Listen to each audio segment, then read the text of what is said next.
This is what we had to wait for here. This is very important. I mean, the front row is going to be really fun, just so everyone back there knows. Exactly. No back row. Has everyone heard that? All right. Welcome, everyone. We're gonna kick off. I'm sure a few more people will meander in over the next few minutes, but as it stands, I want to make sure we have a little bit of time for questions afterwards. It's going to sound probably a little crazy for those of you who aren't familiar. So just a quick show of hands, who in the audience is familiar with Andela as a company? Has heard of it before? I love you guys, seriously.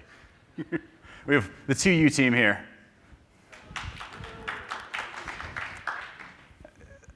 One more quick question. Who, either as an investor with your portfolio companies or you as an entrepreneur or senior team member of an ed tech company, has open job recs for software developers right now? Those of you not raising your hand, I don't think I believe you. Literally. As y'all probably know, it's a bit of a crazy time in the talent world, and in particular, as it relates to tech talent. So we're going to talk a bit about a different approach to tech talent that leverages ed tech to find and train genius-level young people across the emerging world, and primarily focused on Africa, Nigeria, and Kenya. Now, for me, you go back 3 years, and I was spending a bunch of time with these guys. I probably, had you asked, would not have said, this is what I'd be focused on right now. It's been an amazing journey, to say the least. But I will say, one of the most humbling parts of that journey was realizing about a year ago, a year into this journey, that I could probably not get into the program I helped start anymore. Andela, over the past 2 years, has become the most selective training and placement organization on the continent, with literally a 0.7% acceptance rate into the program. You have just applicants on the right side from our psychometric testing that are in the top 10% of humanity, period, from a problem-solving standpoint. And what you realize as you dig a little deeper into this world is that these sort of fundamental value and core sort of belief of Andela, that brilliance is evenly distributed, but opportunity is not, is actually really quite true. And over the past 2 years, we've begun what will be a longer process of helping the world better understand that, and in the process, helping tech companies around the developed world deal with the fact that there are 5 jobs for every developer looking for one. So for those of you who were here for the last talk, you heard Joel Spolsky of Stack Overflow. This data comes from his developer survey. It's the largest developer website in the world. Well, GitHub might question it a little bit, but it's one of the 2 of them. And there are literally, right now in the US, 5 open job recs for every single software developer looking for one. The average starting salary last month for an entry-level developer, fresh, like totally green, $110,000. Think about that for a second. Part of this journey was born of talking with this guy down here, James Kenigsberg, CTO of 2U, about the fact that we couldn't find Salesforce developers in New York with almost no experience for close to 6 figures. The skills gap, as I'm sure many folks here are very, very familiar with, is more like a gaping chasm at this point. And it's become one of the core challenges companies have in figuring out how they scale. How do you find tech talent? Now, what some companies have done as a result is, and this is not a new thing, but has certainly been a popular approach for the past 2 or 3 decades, is outsource it. And I'm sure folks around the room have had their own exciting sort of version of these stories. You write a 20-page spec, you throw it over the wall, and you hope that in a couple months it comes back looking something like what you imagined. And it turns out that's actually a pretty tough way to develop software. And as a result of that, if you were to look at the top venture-backed companies over the past half-decade around the US, very few of them actually outsource their software development. Turns out it doesn't work all that well. Now, why is that? Well, it turns out that the way that you develop great software is a group of really talented folks working together in real time to try to solve problems and iterating on those problems. And that's something that does require you to be able to work in real time, which makes Southeast Asia a little complicated, but it does not require you to be in one physical location. And so if you think about that, as you're better able to understand the output of what a software developer can produce, you care less and less about where they are physically located. And so outsourcing as a model, challenged, but distributed teams, on the other hand, being able to leverage not just the best person within, let's say, 20 miles of your office, but the best person, period, starts to look more and more like a superpower for CTOs that are able to do it effectively. Because talent ultimately is what matters. As you can see, this is showing no signs of slowing down. Distributed workers have become a bigger and bigger chunk of the overall workforce, and this year, a third of all software developers in the US work from home or in a distributed way, at least for some portion of their day-to-day work. So it's no longer a fringe activity. It's something that is becoming increasingly important for modern software development environments. Again, Stack Overflow, half their developers distributed. GitHub, half their developers. Automatic, the parent company of WordPress, powers 16% of every web page on the internet. Entirely distributed. Every single developer. No one is required to be in an office. And so as that evolves, as I mentioned, what you focus on more and more is the caliber of the people on your team. If you're able to do that, you're able to also think a little bit more broadly about where engineers come from and what an engineer looks like. And if we go back to that fundamental premise that we know brilliance and the potential for a human being to be a genius-level person, and for the sake of this discussion, let's call that top 2% aptitude in problem solving on the planet.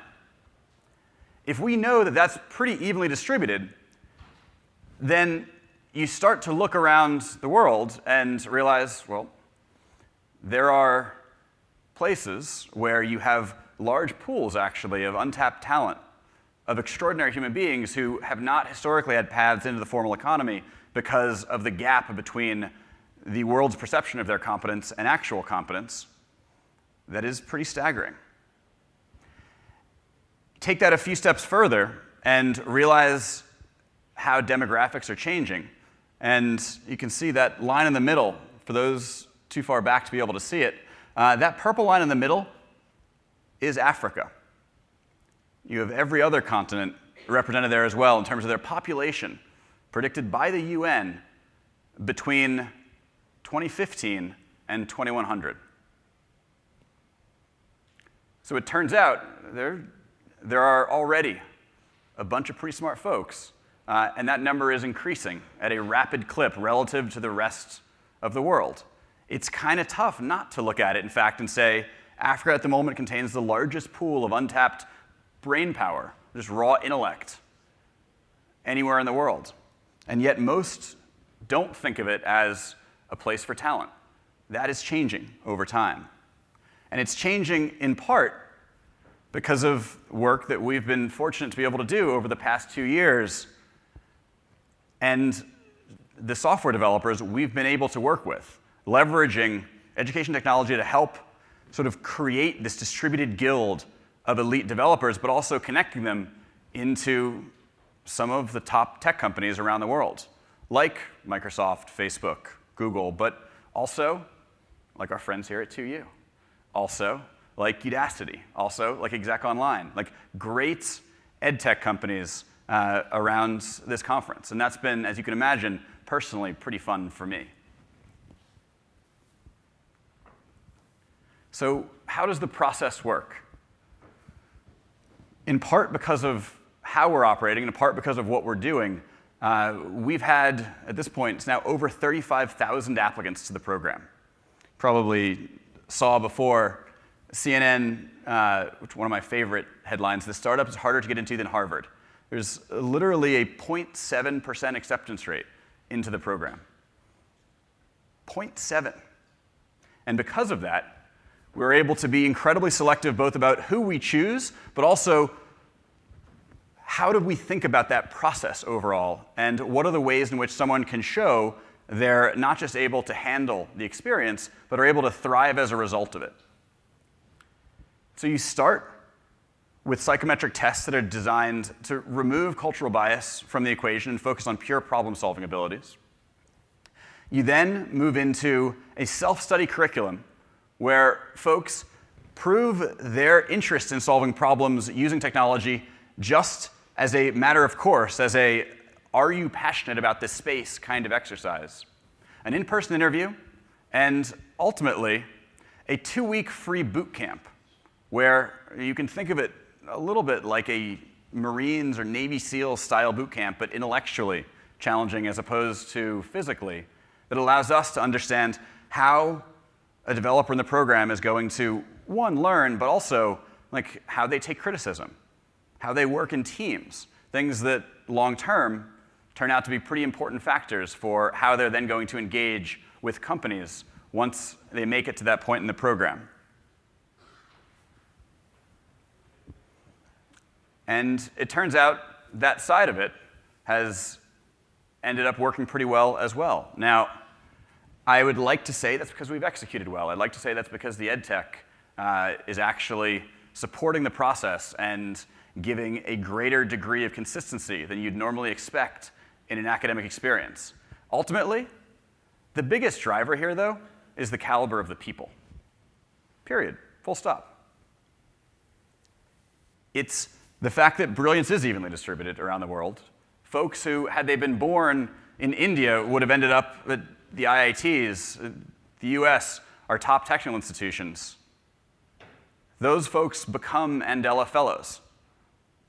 And they are on a mission to help the world understand that great engineers can come out of Nigeria, they can come out of Kenya, and countries around the continent. I've had applicants from 13 different countries, including actually 6 months ago, just admitted our first student from a francophone country, from Togo. It's actually working with a fairly well-known venture-backed startup in San Francisco. Right now, last week, after he'd been there for a month, they asked to bring on 2 additional developers. We absolutely engage in conversations because folks look at it and say, like, that's a cool mission and I want to be part of. Like, I want to be around it. But ultimately, the reason it works is because our partner companies, by and large, while they appreciate the mission and what our senior team cares about, like, really they look at it as dollar for dollar, this is just a great investment in engineering resources. It turns out that diversity, yes, is a good thing for the world, but ultimately, the reason it will win is because it's a really good thing for your company as well. It is economically advantageous for you to both have a broader understanding of what talent can look like, but also to be able to look through a larger pool of talent to figure out who you want to have on your team and the kind of people that you want to work with. As an example, so we had a funny situation come up about a month ago. One of our developers, his name is Prosper, in his own time decided to put together an open source, basically a PHP like launching pad for people going through hackathons, interested in getting up and running a little bit more quickly. Puts it up on GitHub, doesn't think much about it. A couple days later, Prosper is trending for PHP on GitHub writ large, the entire site. 95% of all developers in the world touch this on a monthly basis. Google #1, Prosper #2, and Facebook 3 for 3 days. as I mentioned, the reason this is useful for companies is not the chance to be part of the story. Yes, we've had folks featured in articles as a result of it. The reason this is useful is because you gain access to talent in a much broader and deeper way by thinking more broadly about what talent means and how you can source it, as long as it works with your development cycle, as long as it works with the way that you operate. So thank you all, and I would love to turn it over to questions. How crazy does this sound? Folks who are already working with us, you don't get to answer that question.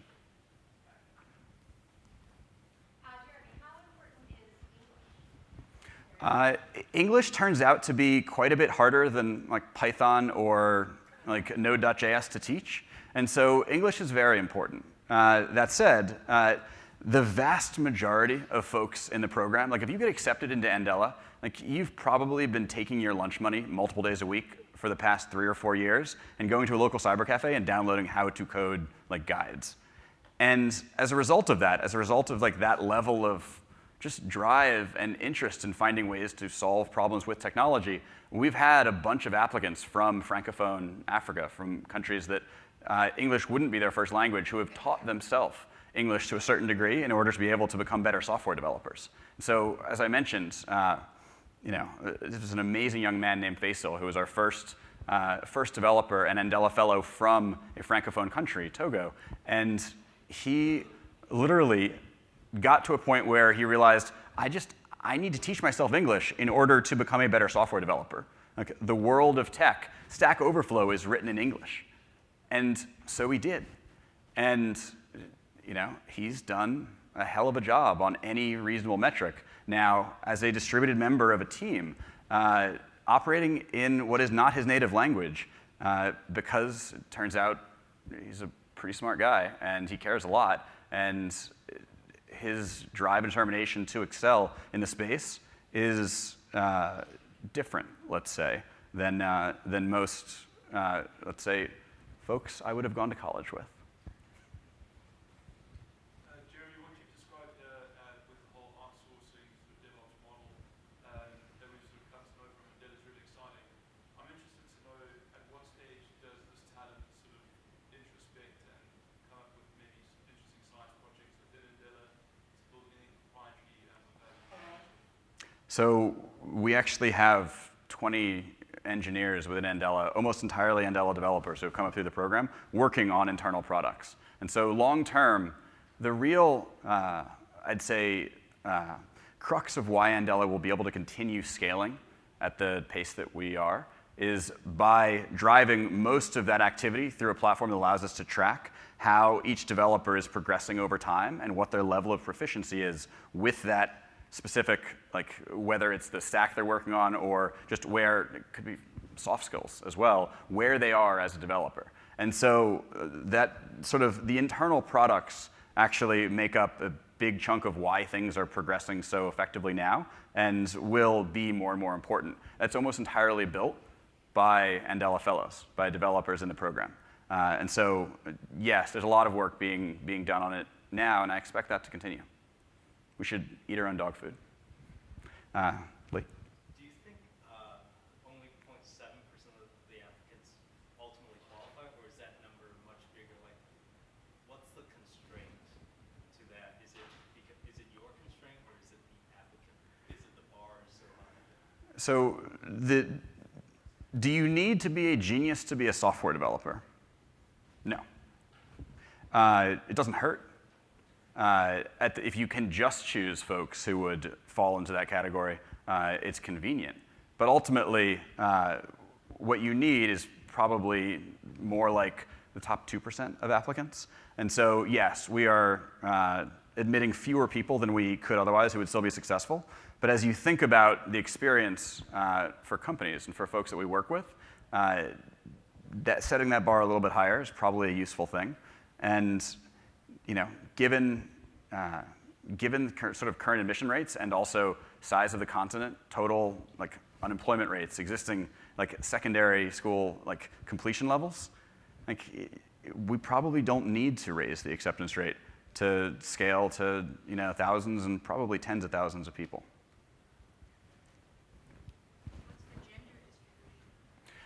Great question. We actually spend about 10x the amount of money on recruiting women to the program that we do men. It's still about 20%. So we would like it to be higher. We get about 10% applicants that are female naturally. Actually, my second favorite headline is the other CNN one on the top right. Do you want to join the most selective all-female developer group or developer team? We've now had all-female boot camps in both Nigeria and Kenya. It's something that we actually think makes for a better educational experience overall for fellows in the program. It is so difficult to get into the program that if you haven't spent a number of years playing around with technology, then it's a pretty challenging process. And it turns out there are a lot more young men than young women who have. Average age is about 25. And so that creates a bit of a natural challenge for us. But we are actively exploring different ways where we can try to move closer and closer to parity. You mentioned 2U and their hard to find Salesforce.com developers. Are you actually training people up to close that gap? Because we found that traditional developers don't like to code on Salesforce.com because they want to code, they don't want to configure and sometimes code. We have not yet. We've started moving into the world of DevOps, data science, and a few other areas beforehand, but there absolutely is a bunch of need there. I don't know where James just walked. He could speak to this as well. But it's an area that looks like it will continue to be challenging to find people in for a while. And so I would not be surprised if it's an area where we start doing a bit more work. There's a broader ecosystem of companies that are looking for Python, Django still than there are Salesforce. What's on the roadmap over the next couple of years, and how do you view maybe other programs that might be similar now sprouting up in other countries in Africa? So I think we're absolutely going to see other programs spread up. We think that's awesome. There's a lot of work to do. The more the merrier. We are, over the next 2 years, over the next year, we'll launch 2 additional countries. We haven't announced them yet, but I've got a pretty good idea of what they're going to be. And we're going to continue growing in the countries that we're operating in. We're 2 years old as a company and just shy of 300 people, so it's been an intense couple of years. But we have a lot of work to do, and so we're going to continue doing that, basically. Turns out focus is useful. I've come to learn this.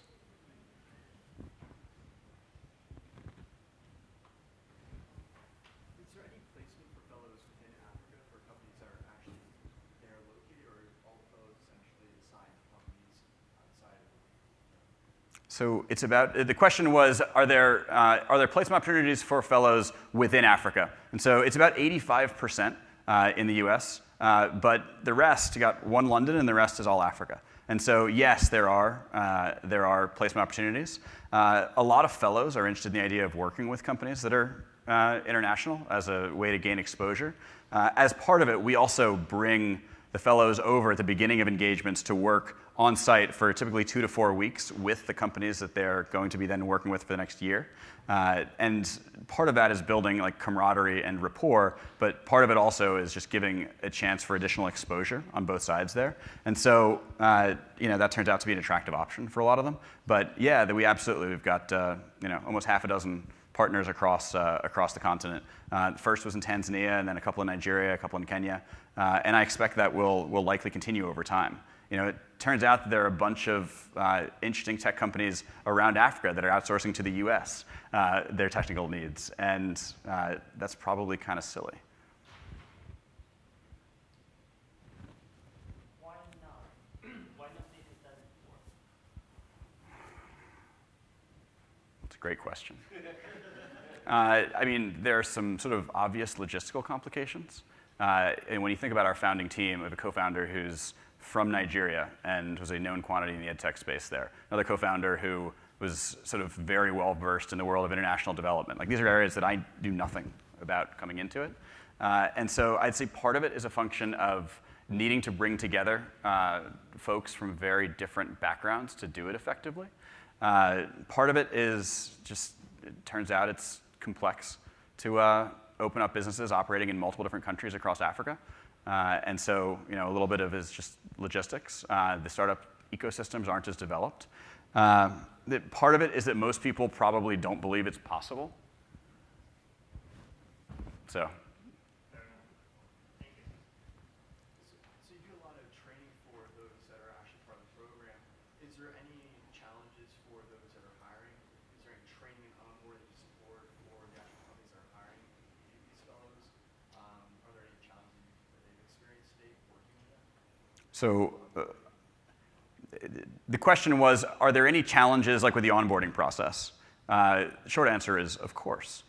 The second question is, can you think of the last person you onboarded on your team in person that didn't have challenges? And the answer is, of course not. People are people. People are complex. And so is it a real thing? Do you have to actually put a plan in place around the onboarding process? Yes. Do we help manage a lot of that for companies? Yes, absolutely. We have to. That onboarding process is incredibly important. And we have to help both in terms of training the folks that we're going to be working with and helping them understand, like, how do you manage distributed teams, for instance? We have, I'd say, half of our partners have significant experience managing distributed and or remote teams prior to working with us. Half don't. Those people need a significant amount of, let's say, support as they're going into the process, and we provide that, essentially. And so I'd say it's incredibly important. We have to think through it, and each case is a little bit different, but ultimately each relationship is a really important one and worth investing in. And so we're happy to do that. One more. Yeah, so I think at Facebook there's this thing where they put all the engineers literally in one building, right, in Menlo Park, and they don't outsource for the specific purpose that they don't want their teams to be. They want people to talk to each other, and they're very sort of strict about this. What do you think? How do you think you can convince those types of Silicon Valley companies? It's almost like a Silicon Valley snobbishness that just doesn't want to do this, and they want all their developers to be sitting in San Francisco. So how do you convince these companies to ultimately choose? So the question was, Facebook is sort of renowned for having a mile-long campus and all of their developers in one place. And how do you deal with sort of the Silicon Valley snobbishness and sort of the innate desire to bring everyone together? I would say, one, there aren't all that many companies that are as well capitalized as Facebook. And two, we have 10 engineers working with Facebook right now.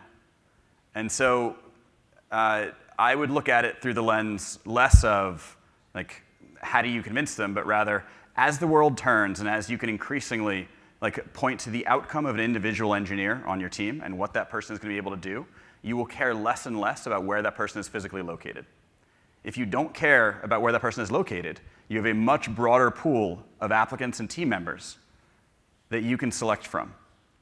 And if you're able to find better people as a result of not worrying as much about where someone is always physically located, you are likely to win long-term as a company. If you're insulated by that, then you're insulated by it. Amazon, for that reason, we haven't done any work with, and it's for that exact reason. On the other hand, Google, we have done work with. Microsoft, we have.